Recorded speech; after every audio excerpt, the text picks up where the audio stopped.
Question था वो?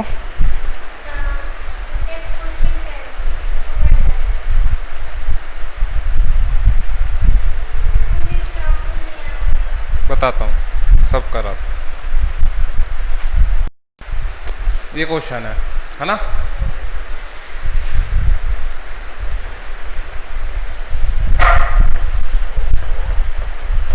करते हैं।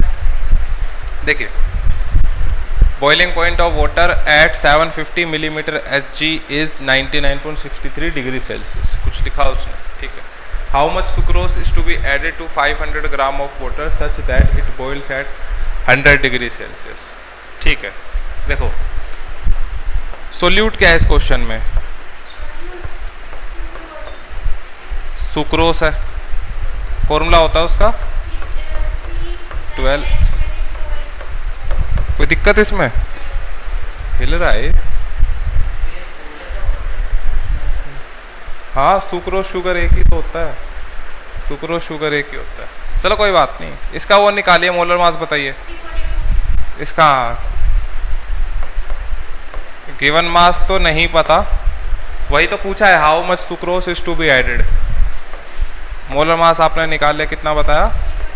342 ग्राम पर मोल निकाल लेंगे। सोलवेंट इस क्वेश्चन में क्या है? वाटर है। उसका गिवन मास कितना है? 500 ग्राम है, ठीक है, 500 ग्राम ऑफ वाटर। उसका मोलर मास की वैसे जरूरत नहीं है।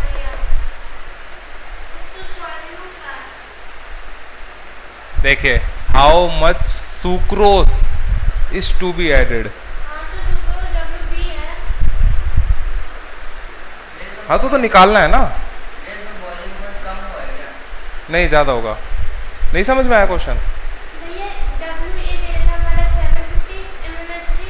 अरे मैडम, MMHg क्या होता है? तो W कैसे हो गया? वो प्रेशर होता है ना। अरे रुक जा भाई, मैं समझा रहा हूँ क्वेश्चन, मैं समझ गया आपकी क्या दुविधा है। अब सुनिए क्वेश्चन। क्वेश्चन ये है कि बॉइलिंग पॉइंट किसका? पानी का। कितने प्रेशर पे? क्या ये 1 atm है? नहीं है ना। 1 atm होता तो बॉइलिंग पॉइंट ऑफ वाटर कितना होता है? 100 डिग्री सेल्सियस होता है ना। प्रेशर घटा तो टेम्परेचर भी घट गया ना। उसने लिखा है ना कि देखिए, बॉइलिंग पॉइंट उसने कंडीशन डाल दी कि इतने प्रेशर पे, समझे चीज को, इतने प्रेशर पे। अगर यहाँ 760 मिलीमीटर Hg लिखता हो तो 99.63 थोड़ी लिखता, कितना लिखता? 100 डिग्री सेल्सियस लिखता। अब सुनिए, ऐसा क्यों हुआ? पहाड़ों पे जाइए आप, प्रेशर घटता है, पानी जल्दी उबल जाता है उधर। तो वही तो कंडीशन है, प्रेशर घटा इसलिए तो सांस नहीं आ रहा, इसलिए उतना अच्छा माउंटेनियर को सांस नहीं आता। तो बॉइलिंग पॉइंट टेम्परेचर भी तो घटा है। तो इस प्रेशर पे पानी का टेम्परेचर इतना हुआ, ये कहा उसने। फिर उसमें सुक्रोज डाल दिया। सुनना, उसमें क्या डाल दिया? सुक्रोज डाल दिया। सुक्रोज डाल दिया पानी, और क्या बन गया? वो सॉल्यूशन बन गया। और उसको कितने पे बॉईल करवा रहा है? ये तो क्वेश्चन है। तो ये क्या दे रखा है आपको? This is T0B। और मैंने आपको एक चीज बताई थी, अगर दो टेम्परेचर हैं तो जो बड़ा है वो TB होगा, है ना, और जो छोटा है वो T0B होगा। ये डेटा है। अब इस क्वेश्चन में कुछ है, KB सॉल्वेंट का होता है, कितना बताया था? 0.52। ये दे रखा होगा क्वेश्चंस में, इसकी टेंशन नहीं लेनी। तो अब इस क्वेश्चन में कुछ नहीं है, हम जानते हैं delta TB is equal to KB into M। Delta TB हम निकाल सकते हैं, इन दोनों का डिफरेंस अगर हम, है ना, TB माइनस T0B होता है 0. डिग्री सेल्सियस लिखिए, ये लिखा 0.37। KB कितना है भाई? KB दे रखा होगा 52। मोलैलिटी निकाल लेते हैं साइड में। मोलैलिटी क्या होता है? Number of moles of solute divide by mass of solvent in kg। यही फॉर्मूला पढ़ा है, और कुछ पढ़ा नहीं है। Number of moles of solute क्या होंगे? Given mass of B divide by molar mass of B। Given mass है नहीं, ये रखा molar mass divide by mass of solvent in KG. तो 500 ग्राम को चेंज करेंगे, 500 ग्राम चेंज करोगे 1000 ऊपर आ जाएगा। काट दो पीट दो, आपका आंसर आ गया WB का। नहीं समझे? देखो ये 2 पे जा रहा है, ये जा रहा है आपका 171, तो WB आ जाएगा 171 मल्टीप्लाई 0.37 डिवाइड बाय 0.52 ग्राम। जरूर लगा देना। कंफ्यूजन दूर हुई? क्यों इसको हमने T नोट B लिया है? आपको हुआ है क्वेश्चन? हो गया?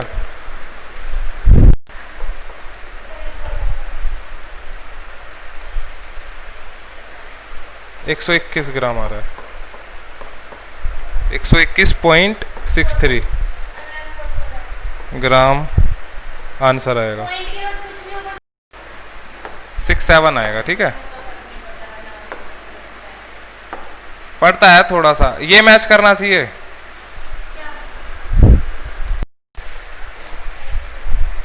और कौन सा क्वेश्चन है? ये हो गया भाई, ये बहुत अच्छा क्वेश्चन है, ये बहुत जबरदस्त क्वेश्चन है। इसमें बहुत बच्चे कंफ्यूज होते हैं, तो कंफ्यूजन दूर कर देते हैं आज। ठीक है, देखो a 5% solution by mass of cane sugar. Cane sugar क्या होता है?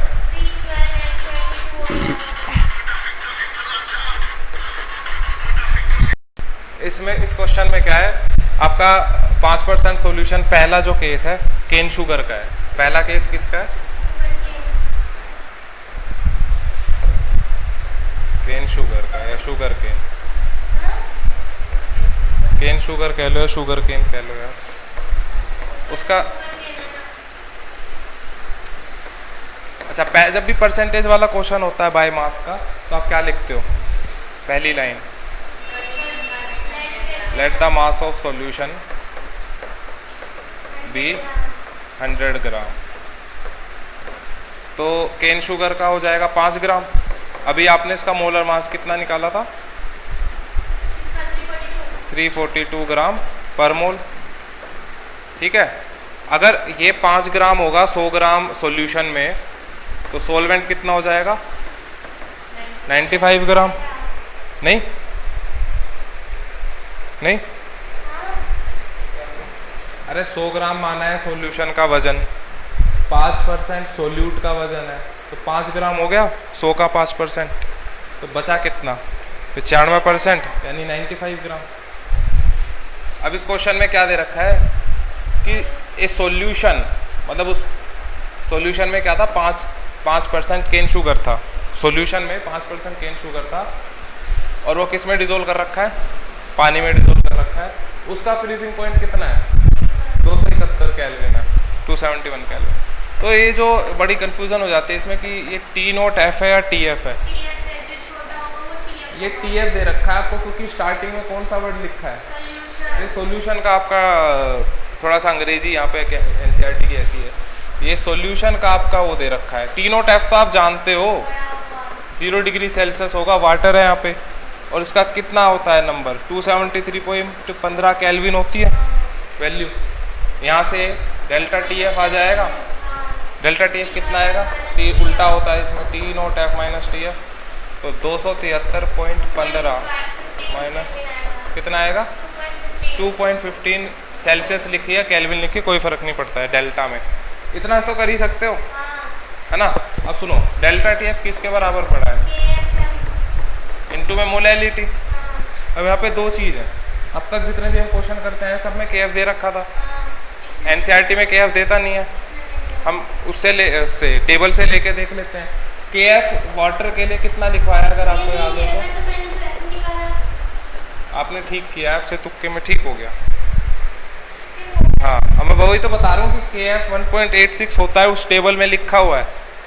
यही लिया है हमने KF वाटर का 1.86। तो यहाँ भी रख सकते हैं हम, इस क्वेश्चन में रख सकते हैं। अब इस क्वेश्चन में रख अगर हम दें, देखो डेल्टा TF आपका कितना है? 2.15 डिग्री सेल्सियस है ना। LHS हो गया ना एक तरीके से। RHS क्या है? KF into M। RHS क्या है? KF into M।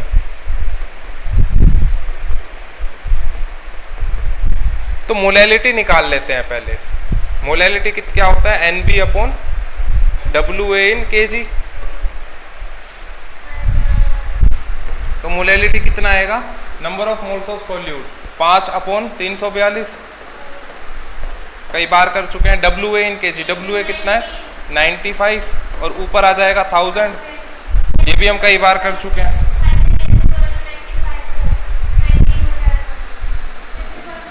मैं तो नहीं कर रहा, नहीं मैं नहीं कर रहा, मैं तो डिवाइड कर रहा हूँ फ़ोन से, ठीक है। आपको फ़ोन थोड़ी यूज़ करना है, आपको तो करना है कैलकुलेट करके करो, कैसे भी करो। ये आ रहा है 135 मोल kg इनवर्स, मोलैलिटी आ गया। हाँ नहीं, खुद करना है, फ़ोन वोन यूज़ नहीं करना भाई। मोलैलिटी आ गई। अब सुनो, RHS आपका क्या है, KF इंटू M, M आपका ये आया और KF कितना है 1.86। अगर इन दोनों को मल्टीप्लाई करें, मतलब 1.86 और मल्टीप्लाई जो आपका मोलैलिटी आया, तो ये किसके बराबर होना चाहिए, 2.15 के बराबर, तभी ये फॉर्मूला ठीक माना जाएगा ना। आएगा ही नहीं वो, चेक कर लो आप, देखने में लग रहा है कभी नहीं आएगा ये, नहीं समझे, आप मल्टीप्लाई करके देख लो। यानी इस क्वेश्चन में KF जो है ना वो फिट नहीं बैठ रहा है, मतलब एक चीज गलत रख रहे हो आप, या तो डेल्टा TF गलत रख रहे हो, वो भी हमने गलत नहीं रखा लैंग्वेज समझते हुए क्वेश्चन की। मोलैलिटी गलत रख रहे हो, वो भी हमने गलत नहीं रखा। 5/342 ही आएंगे नंबर ऑफ मोल्स तो। और वेट इतने सारे हम क्वेश्चन कर चुके हैं परसेंटेज वाले, जिसमें हमने मोलैलिटी निकाला है 95 नीचे आएगा, 1000 ऊपर जाएगा, ये भी गलत निकाला। तो गलत क्या करा है हमने KF गलत रखा है। तो इस क्वेश्चन में हम KF 1.86 नहीं रख सकते, हम KF इसका निकाल देते हैं। तो डेल्टा TF कितना है, 2.15 आया था ना KF, और मोलैलिटी कितनी आई थी 0.153। तो यहाँ से KF निकाल लेते हैं, तो ये आ जाएगा आपका, बताइए आपका कितना है, ये आ रहा है 14.05, आपका 13 पॉइंट समथिंग आया शायद, है ना।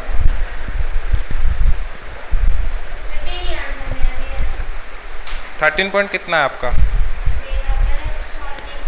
अच्छा कोई बात नहीं, कोई बात नहीं, अभी यही ले लेते हैं जो आ रहा है। क्वेश्चन समझना जरूरी है, आंसर तो भाई देख सबका अलग अलग कभी ना कभी आता ही रहता है। नहीं भैया, वो भी नहीं है, 69 अरे रुक जा, थांबा मैडम। अबे देखो, ये हमने केन शुगर का यूज़ करके, पहले सॉल्यूशन का यूज़ करके हमने KF निकाले, इसके डिग्री वो भी लिख देते हैं, unit degree Celsius kg mole inverse, unit याद है ना, ठीक है। नहीं तो ऐसे अगर भूल जाते हो तो ये फॉर्मूला तो पता ही है। डेल्टा TF की यूनिट क्या होगी, या तो डिग्री सेल्सियस या डिग्री केल्विन। KF की निकालनी है, मोलैलिटी की क्या होती है, मोल kg इनवर्स, इधर भेजोगे यही बनेगी, ठीक है। तो डिग्री ये बनाना आना चाहिए आपको। तो ये हो गया। अब सेकंड सॉल्यूशन पे चलते हैं हम। सेकंड सॉल्यूशन किसका दे रखा है, calculate the freezing point of 5% glucose कर दिया इस बार। ग्लूकोज और केन शुगर का मोलर मास अलग होता है कि सेम होता है, अलग होता है ना, क्योंकि ग्लूकोज का फॉर्मूला अलग होता है। सेकंड केस में आपका WB तो 5 ग्राम ही होगा, क्योंकि वहाँ पर भी परसेंटेज है। 100 ग्राम मानोगे सॉल्यूशन का, वजह दोबारा लिखना पड़ेगा आपको। For second solution let the mass of solution भी 100 ग्राम, तो WB तो 5 ग्राम हो जाएगा, लेकिन मोलर मास कितना होगा इसका, ग्लूकोज का कितना होता है 180 ग्राम पर मोल, और WA कितना हो जाएगा 95 ग्राम हो जाएगा, नहीं हो जाएगा। ये समझ आया, आ गया। नया तो पूछ सकते हो, कोई दिक्कत नहीं। मोलैलिटी चेंज हो जाएगी, मोलैलिटी चेंज हो जाएगी ना। NB अब मैं वो बार बार नहीं लिख रहा, 5/180 आ गया अब नीचे, यहाँ पर 95 और ऊपर 1000। तो इसको हम कर लेते हैं कैलकुलेट। 180 से डिवाइड करा, फिर 95 से डिवाइड करा, ये आ रहा है 0.292 मोल kg इनवर्स, ठीक है। पीछे हमने KF निकाला था, हमारा आया था 14.05 आया था। तो डेल्टा TF का तो फॉर्मूला यही रहेगा ना, डेल्टा TF तो यही रहता है ना। तो ये हो जाएगा 14.05 मल्टीप्लाई 0.292, डिग्री सेल्सियस लिख दो, पीछे केल्विन में दे रखा है, कोई बात नहीं, हम डिग्री सेल्सियस में निकाल देते हैं। इसको मल्टीप्लाई करेंगे तो कैलकुलेशन है बस। 4.144 डिग्री सेल्सियस आ रहा है। ये डेल्टा टी एफ आया आपका। डेल्टा टी एफ क्या होता है? T note F minus T F. T note F इस क्वेश्चन में कितना था?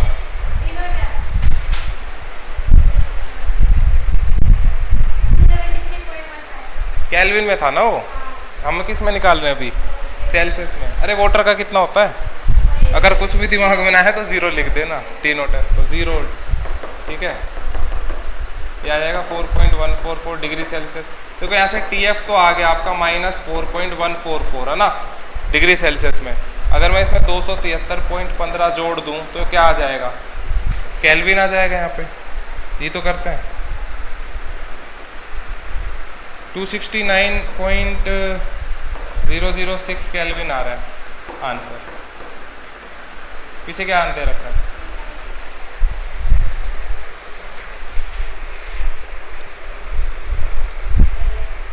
सही है।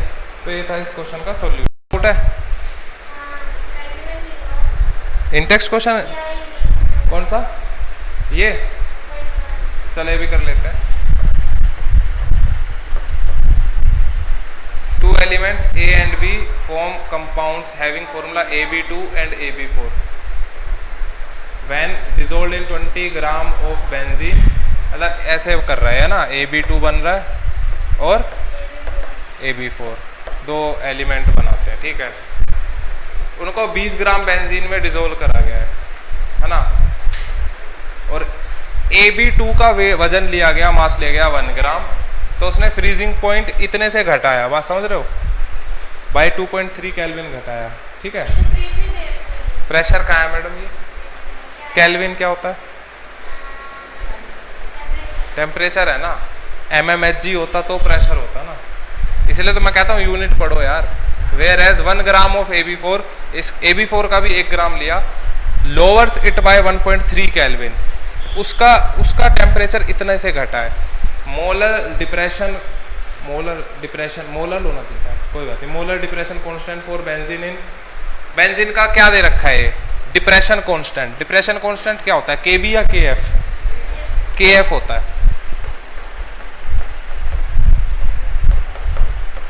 अगर वो दोनों ही वैल्यू लिख देता तो आधे बच्चे तो यही कंफ्यूज हो जाते हैं कि क्या कौन सा रखना है। पढ़े लिखे भी केएफ भी दे देता और केबी भी दे देता, नहीं समझे? एबुलियोस्कोपिक और क्रायोस्कोपिक लिख के दे देता तो, ठीक है। तो पहले AB2 का केस कर लेते हैं, ठीक है। इसका गिवन मास कितना है? इसको x मान ले, x मान ले, इसको AB2 को x मान ले। तो इसका गिवन मास कितना है? 1 ग्राम। इसका मोलर मास कितना है? नहीं पता, वही तो निकालना है। निकालना तो A और B का है, निकल जाएगा, कोई बात नहीं। अच्छा, सोलवेंट क्या है यहाँ पे? इनको किस में डाला? बेंजीन में। बेंजीन का मास 20 ग्राम है इस केस के लिए भी और AB4 के लिए भी। ये थोड़ी ना लिखा है कि चेंज कर दिया है। पहले केस में AB2 के केस में डेल्टा TF कितना है? AB2 ने कितना घटाया है? 2.3 केल्विन। ये डेल्टा TF ही तो है ना। तो T नोट F है आपके पास। बेंजीन का इसने दिया नहीं कोई। बेंजीन सोलवेंट है ना, और सोलवेंट का फ्रीजिंग पॉइंट दिया होना चाहिए। वाटर होता तो वाटर का तो हमें पता है कितना, 0 डिग्री सेल्सियस लिख देते।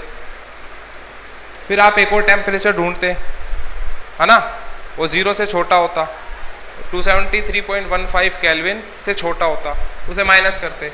लेकिन इसने करा क्या? इसने सीधा ये लिख दिया क्या? Lowers the freezing point by. तो एक ही टेम्परेचर लिखा है यहाँ पे, तो लोअर करके इतना पहुंच गया। इसका मतलब क्या है? कि डेल्टा TF दिया हुआ है आपको। चीजों को डिकोड करना आना चाहिए। लोअर्स द फ्रीजिंग पॉइंट, एक यहाँ पर वर्ड लगा है क्या? बाय, इतने से। तो बाय का मतलब क्या होता है? चेंज होता है आपका। बाय का क्या मतलब? हमने क्वेश्चन नहीं किया था रिड्यूस बाय वेपर प्रेशर का, मैंने आपको कॉन्सेप्ट बताया था ना, रिड्यूस बाय।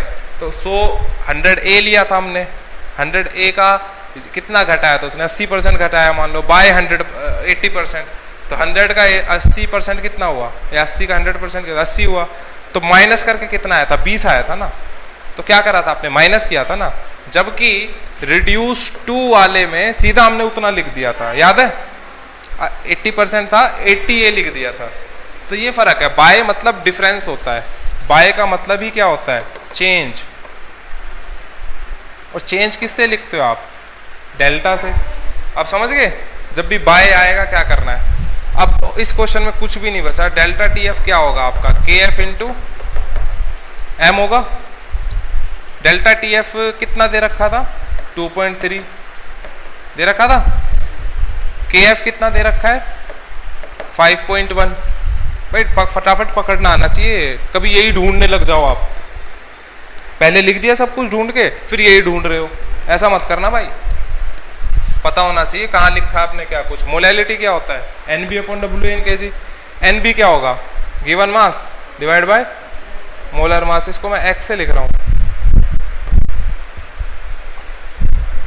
सॉल्वेंट का मास कितना है, 20। 10 दिख रहा है आपका, 20 हो रहा है।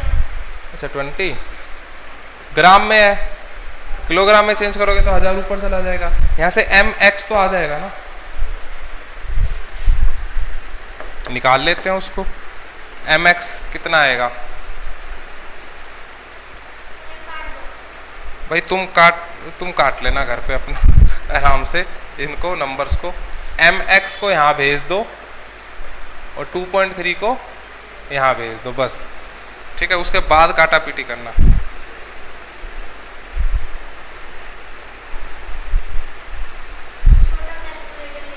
नहीं कुछ नहीं ले जाना, 110.86 आ रहा है, ठीक है। अब जो x माना था आपने वो क्या था, Ab2 था ना। मोलर मास कैसे निकालते हो आप, CO2 का मोलर मास निकालना है, कैसे निकालते हो, हाँ अरे CO2 कैसे निकालते हो, कार्बन का प्लस ऑक्सीजन का, जितनी बार भी ऑक्सीजन है। इसका कैसे निकालते हैं Ab2 का, मोलर मास ऑफ A जमा 2 multiply molar mass of B। अबे Ab2 का मोलर मास कैसे निकालोगे, ऐसी तो निकालोगे। कार्बन डाइऑक्साइड का कैसे निकाला, अभी खुद कहा तुमने, मोलर मास ऑफ कार्बन रखेंगे plus 2 into molar mass of oxygen रखेंगे। तो अगर मैं यहाँ A और B लिख दूंगा तो क्या यहाँ पे कार्बन और ऑक्सीजन ही रहेंगे, ये मैं कह रहा हूँ। अब तो क्लियर, एक इक्वेशन बन गई, नहीं बनी, बन गई ना। तो दूसरा कैलकुलेशन करिए, आपके सामने ही डिवाइड करा है। हाँ ये x निकाला था ना, तो x क्या था आपका, Ab2 था ना, तो mx क्या होगा, क्या होगा बताओ। हाँ हाँ हाँ, और क्या लिखा है, ठीक है। ये इतना है, एक इक्वेशन बन गई। अब मैं पूरा क्वेश्चन नहीं करा रहा हूं, इतना कर लिया। अब इसमें दूसरा कंपाउंड कौन सा था, Ab4 था। इतना ही उसमें करोगे प्रोसेस में, इसको y मान लो, ठीक है। कैलकुलेशन करोगे, इतना करोगे, कोई नंबर आएगा। इसका मोलर मास क्या होगा, My का यही होगा क्या, कितना होगा, Ma प्लस ये कुछ आएगा। ऐसे कैलकुलेशन करोगे, फिर क्या करते हो आप, काटा पीटी करते हो, सेम है, एलिमिनेशन मेथड लगाओगे, कैंसिल करोगे, MB आ जाएगा। डिवाइड क्यों करोगे, डिवाइड क्यों करोगे, डिवाइड क्यों करोगे। अच्छा आगे तो खुद करना, अब तुम्हें डिवाइड करो भाई, मल्टीप्लाई करो, आगे तुम्हें खुद करते हैं। लो फटाफट लिखो, ऑस्मोसिस है और ऑस्मोटिक प्रेशर लिखिए, फटाफट लिखिए। लास्ट टॉपिक है हमारा, सेकंड लास्ट टॉपिक है, इसके बाद छोटा सा टॉपिक है, खत्म कर देते हैं। चलो आप कॉन्सेप्ट कर देते हैं, है ना। क्वेश्चन तो रही,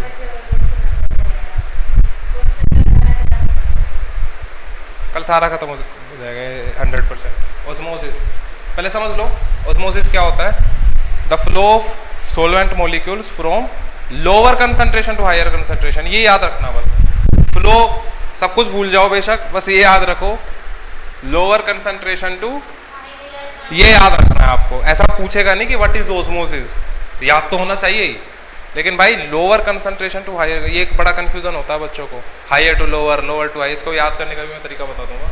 तो lower concentration to higher concentration होगा flow of solvent molecules, solvent का ही फ्लो हो सकता है, is known as osmosis. Osmotic pressure क्या होता है? जो ओस्मोसिस को स्टॉप कर दे, ऐसा प्रेशर लगाओ आप जो ओस्मोसिस को क्या करे, उस फ्लो को स्टॉप कर दे। स्टॉप करने को जो प्रेशर लगता है ओस्मोसिस को रोकने के लिए, उसको कहते हैं ओस्मोटिक प्रेशर। लिख लिया? तो लिखना भाई, क्या देख रहा है? डेफिनेशन क्लियर है? ये बड़ा तगड़ा चीज है भाई। वैल्यू ऑफ आर आपको काफी कठिनाई दे सकती है अगर ना पता हो तो। फॉर्मूला क्या होता है ओस्मोटिक प्रेशर का? ओस्मोटिक प्रेशर को किससे लिखते हैं? पाई से। पहले मैं लिख देता हूं, जो चीजें आएंगी ना फॉर्मूले में वो सारी लिख देता हूं। V क्या होगा? वॉल्यूम। अब वॉल्यूम आप जानते हो, litre, millilitre, centimetre cube, metre cube, इन सब में आप रखे हो। मोलैरिटी पूछता है तो लीटर में रखते हैं जानबूझ के, है ना। वैसे तो वॉल्यूम किसी में भी हो सकता है ना, वो तो मोलैरिटी की डिमांड है कि आप लीटर में रखें, ठीक है।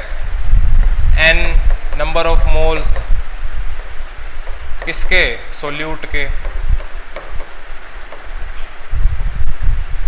और R यूनिवर्सल गैस कांस्टेंट, सारा हम डिस्कस करेंगे।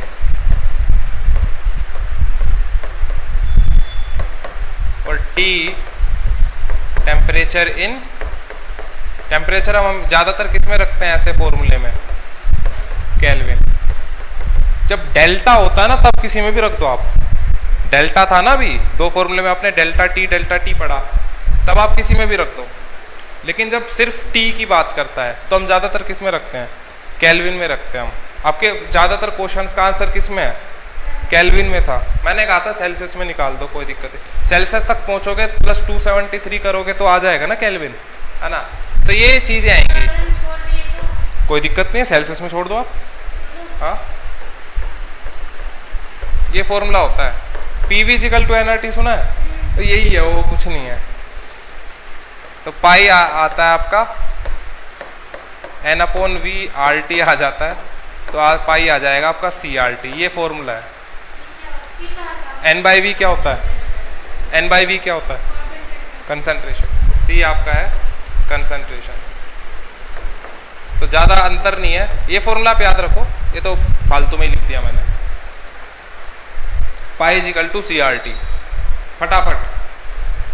तो इसमें वैल्यू ऑफ R बड़ा इंपॉर्टेंट है यार, ठीक है। हो सकता है वो आपको वैल्यू लिख के दे दे, नहीं तो ऐसा भी है कि वो नहीं लिख के दे, समझ रहे हैं?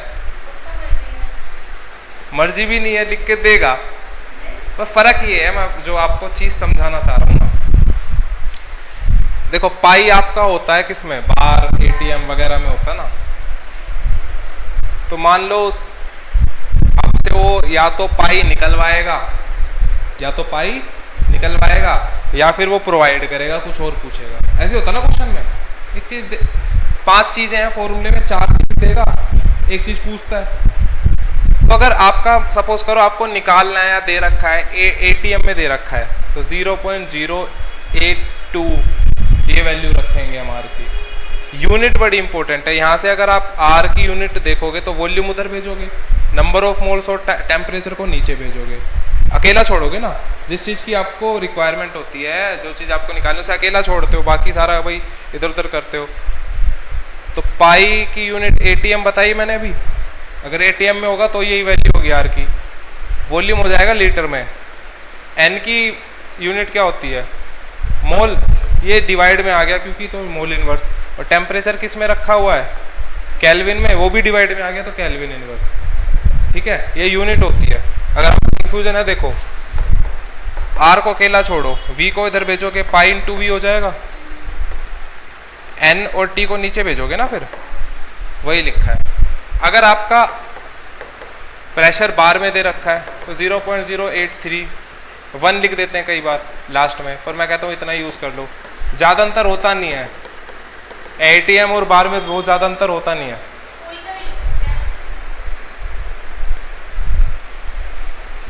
ऐसा नहीं है ना। और आर की वैल्यू बड़ी कॉमन है जो सबको रटवाई जाती है 8.314। इसमें घपला ये है कि यहाँ पर पास्कल होता है। क्या होता है? पास्कल। पास्कल मीटर क्यूब होता है। इसमें क्या होता है? ये इंपॉर्टेंट है, पास्कल के बाद मीटर क्यूब होता है। और आपको नहीं पता होगा पास्कल इनटू मीटर क्यूब को क्या कहते हैं? जूल कहते हैं। पता है? नहीं पता ना? पी डेल्टा भी सुने हो? कहाँ पढ़ा है? थर्मोडायनामिक्स में वर्क था वो। ठीक है, इतनी सारी यूनिट्स हैं इसकी, लिख लो। आगे लिखो। हाँ, ये बड़ा इंपॉर्टेंट है कि ऑस्मोटिक प्रेशर का यूज क्या है। तो ऑस्मोटिक प्रेशर जो टेक्निक है pi is equal to CRT, formula पढ़ा ना अभी, इसका यूज है टू डिटरमाइन मोलर मासेस। लिख लो, ऑस्मोटिक प्रेशर मेथड का यूज क्या है? It is used for calculating, osmotic pressure method का यूज जो है it is used for calculating molar masses of solute.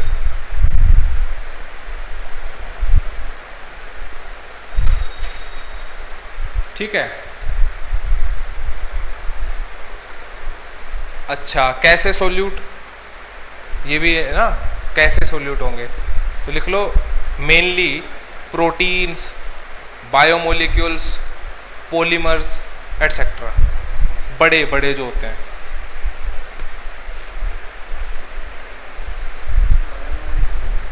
Biomolecule, protein, polymers etcetera.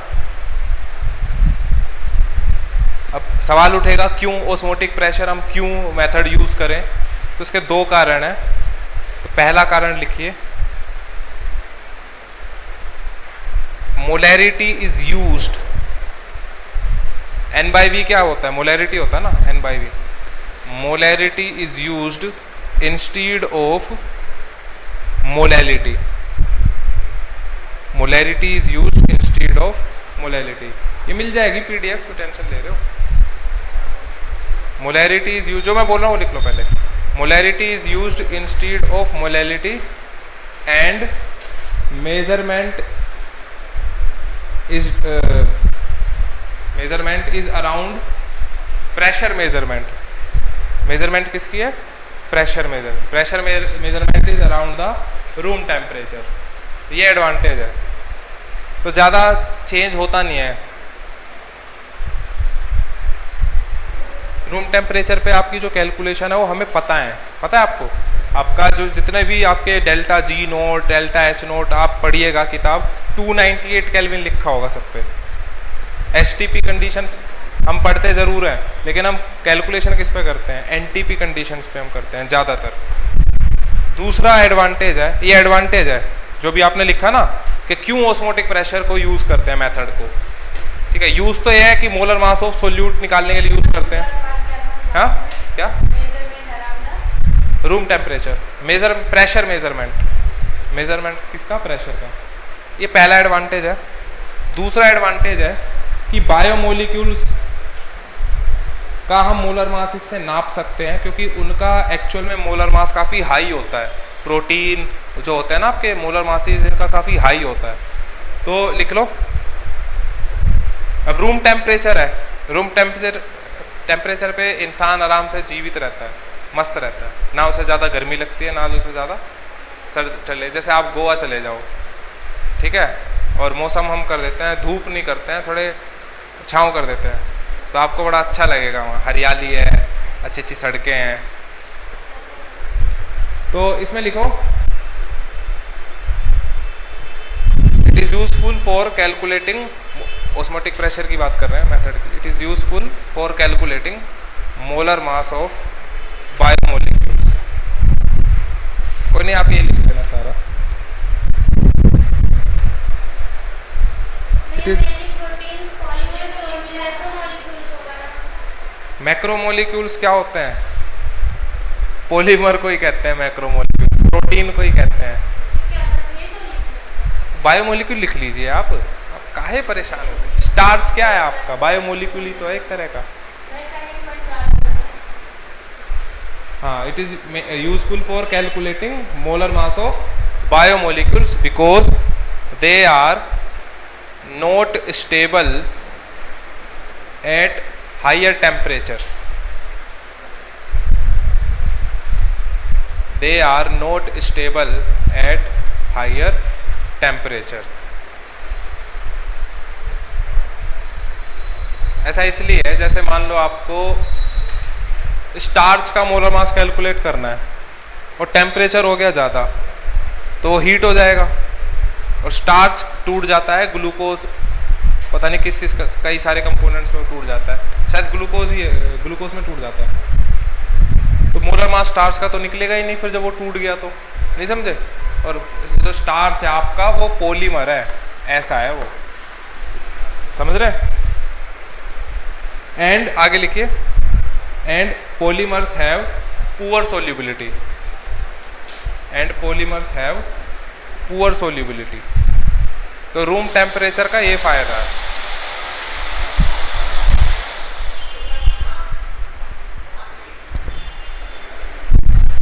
कोई नहीं, छूट गया कोई बात नहीं, लिख लेना यार, ये बुक में भी है, जगह छोड़ दो, लिख लिया ना, आप लिख लेना बाद में। अब लिखो आइसोटोनिक सॉल्यूशंस, फटाफट लिखो आइसोटोनिक सॉल्यूशंस। खत्म होने वाला है कॉन्सेप्ट, इसके बाद एक चीज और पढ़ाऊंगा, खत्म हो जाएगा।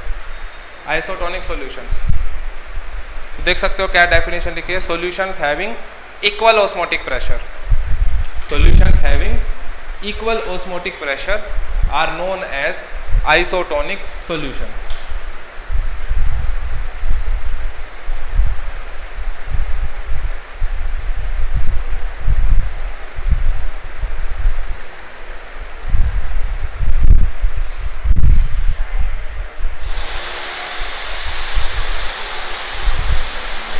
तो देखिए इसमें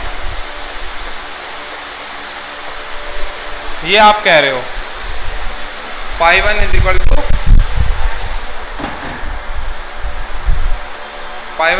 π2, तो आप लिखेंगे C1RT is equal to C2RT। Temperature हम चेंज करते हैं क्या, नहीं करते ना, तो R से R कट गया, T से T कट गया।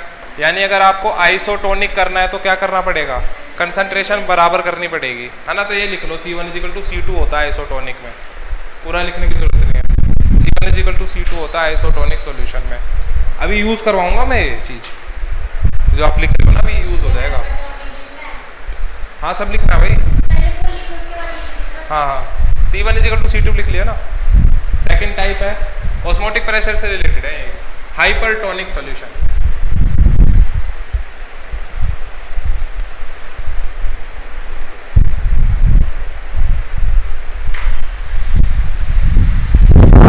तो क्या है भाई हाइपरटोनिक, अगर छोटा बड़ा हो जाए आपका, अनइक्वल हो जाए ऑस्मोटिक प्रेशर, तो एक का बड़ा होगा एक छोटा होगा, जिसका लेस है उसको बोलते हैं हाइपरटोनिक। एक बार मैं चेक कर रहा हूँ, एक सेकंड रुकना।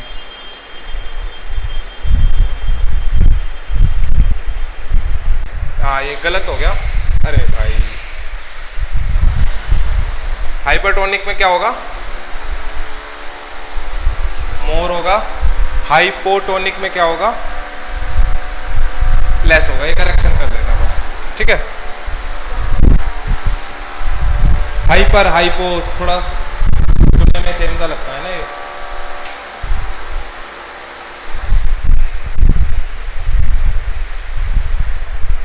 The solution having more osmotic pressure compared to other is known as hypertonic solution. Hypotonic होगा solution having less osmotic pressure compared to other। फटाफट लिखो। अब मान लो आपको जैसे दे दे कि पाई ए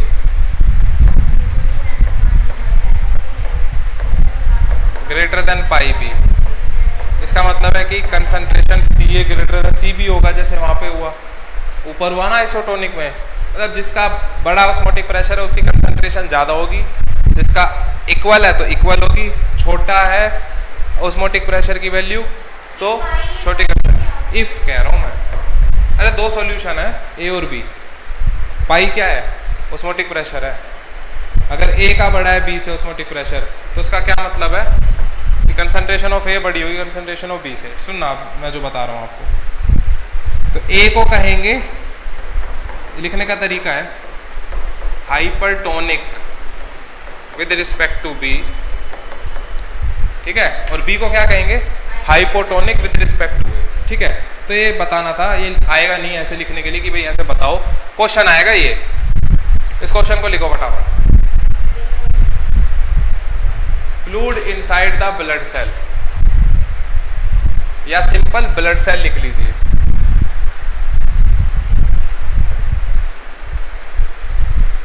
fluid inside the blood cell and 0.9% mass by volume sodium chloride solution cases। कितने case हैं? 3 केस हैं। कितने केस है भैया? पहला केस हम डिस्कस कर रहे हैं।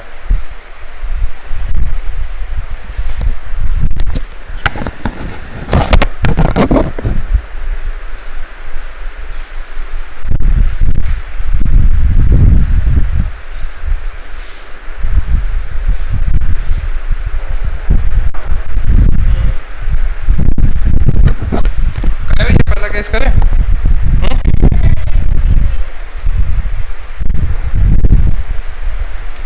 देखिए भाई पहला केस देखिए,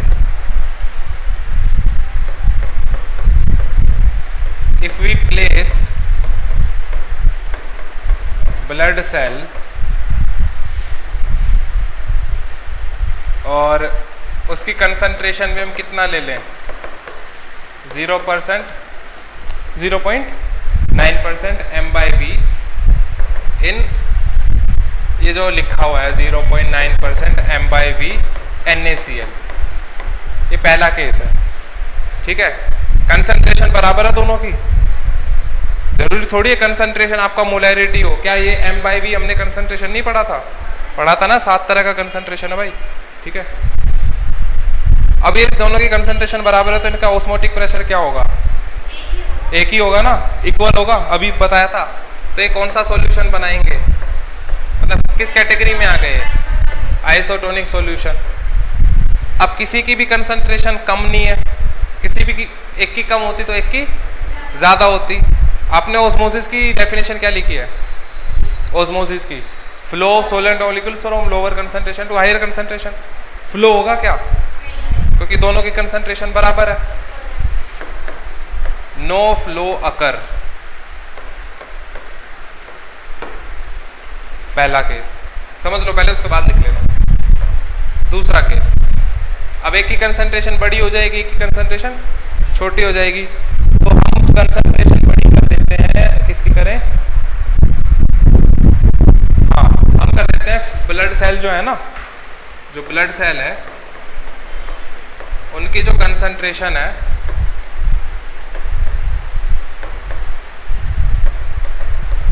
वो बड़ी हो जाए 0.9% m/v।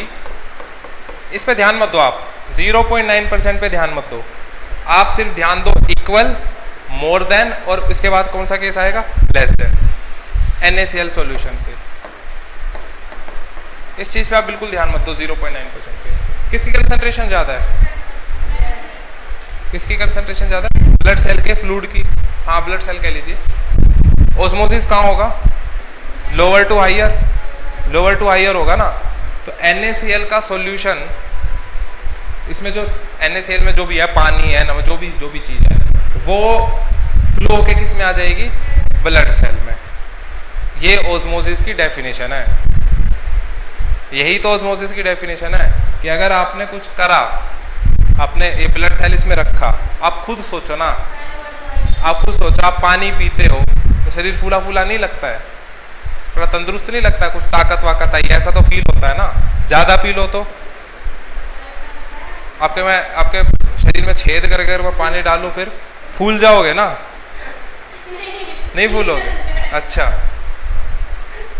चलो मैं आपके मुंह में पाइप डाल दूं अगर, अब फूल जाओगे ना?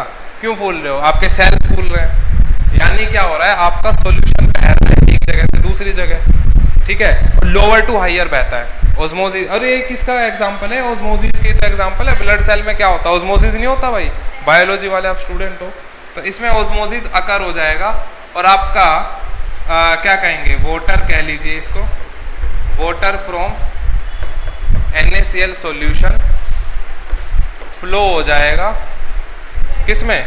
Into blood cell. तो ब्लड सेल फूलेगा कि श्रिंक होगा? फूलेगा ना, तो ब्लड सेल क्या हो जाएगा? स्वेल हो जाएगा।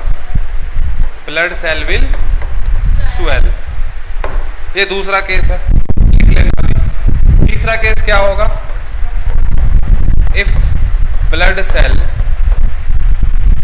और उसकी कंसंट्रेशन हम इस वक्त क्या लेंगे? छोटी लेंगे, 0.9% M/V NaCl सॉल्यूशन से। अब क्या होगा बताइए? अब इसका फ्लूइड इसमें चला जाएगा, लोअर टू हायर, L2H याद रखो बस, लोअर टू हायर, और कुछ याद ही नहीं करना आपको। और जो रिवर्स ऑस्मोसिस हम पढ़ेंगे उसमें हम प्रोसेस करना पड़ता है। नेचुरल प्रोसेस क्या है? ऑस्मोसिस है। नेचर ने हमें क्या दिया है? ऑस्मोसिस दिया है। हम इंसानों ने क्या बनाया? Reverse osmosis. हम इंसानों ने क्या बनाया? रिवर्स ऑस्मोसिस, ठीक है।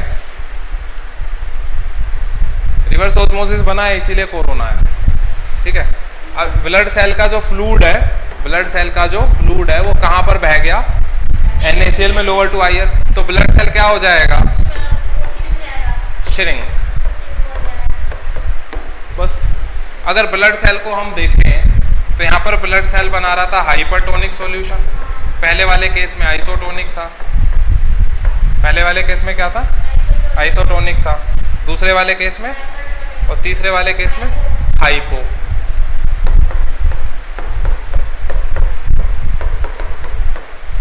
खत्म, ऑस्मोटिक प्रेशर खत्म आपका। रिवर्स ऑस्मोसिस आएगा इसके बाद, और वो क्वेश्चन है ये आपकी स्क्रीन पे, ये न्यूमेरिकल है जो हम कल करेंगे। ये भाई ये क्वेश्चन है, कॉन्सेप्चुअल क्वेश्चन है। क्या है question? What happen if raw mango is placed in concentrated salt solution और HCl। तो बच्चे कहते हैं HCl में डाला है तो mango will burn, mango will burn. मेरे टेस्ट में डाला था ये क्वेश्चन, तो एक बच्चे ने लिखा था, मैंने कहा भाई देख गलत तो नहीं है, HCl में तो सबने यही पढ़ा, हाथ डालोगे हाथ जल जाएगा, गलत तो नहीं है। पर HCl डाइल्यूट भी तो हो सकता है। HCl एक्चुअल में क्या? इलेक्ट्रोलाइट है ना, इलेक्ट्रोलाइट का काम कर रहा है। सोल्ट सॉल्यूशन में डाल तो होता है कि मैंगो थोड़ा सड़ जाएगा। अचार बनाया है ना, क्या करते? सुखाते हैं ना उसे, सूख के क्या बनता है? अचार बनता है। HCl उसका पानी ले लेगा अपने अंदर, समझ रहे हैं? तो यहाँ पर एक कंडीशन छोटी सी ये होगी कि हम जब एसिड वगैरह लेते हैं, अगर आपने इक्विलिब्रियम पढ़ा हो, तो हम उनकी कंसंट्रेशन लेते थे 0.01, 0.05, याद है? क्वेश्चन देखे हो? नहीं इक्विलिब्रियम तो मैंने तो करे हैं, 0.01 मोलर। अब ऐसे निकालते थे, उनका pH तो आ जाता था, pH तो आ जाता था 6-7 आ जाता था ना, 7 से कम आता था, 6 पॉइंट समथिंग, 5 पॉइंट समथिंग। वो वीक एसिड ही तो हुए, 5 पॉइंट समथिंग आ रहा है। HCl का लोगे, HCl का 0.01 लोगे ना, तब उसका pH आता था, मतलब 0 को टच कर रहा होता था वो, इतना कम आता था pH। pH जितना कम होगा उतना स्ट्रॉन्ग एसिड होगा ना। तो ये क्या करते हैं कि पानी सोख लेते हैं मैंगो के अंदर का, ठीक है। तो इसकी प्रॉपर अगर हम अंग्रेजी लिख लें तो मैंगो ने क्या करा? मैंगो ने वाटर लूज कर दिया, तो लिख लो मैंगो विल लूज वाटर। कौन से प्रोसेस के तहत? कौन सा प्रोसेस हुआ? Loose water through osmosis. नहीं वो सॉल्यूशन नहीं पूछ रहे, प्रोसेस थ्रू ऑस्मोसिस, और पानी वो लूज करके वो सूख जाएगा एंड श्रीवल इनटू पिकल, अचार बन जाएगा। फिर वो अलग बात है आपको अच्छा लगे ना लगे,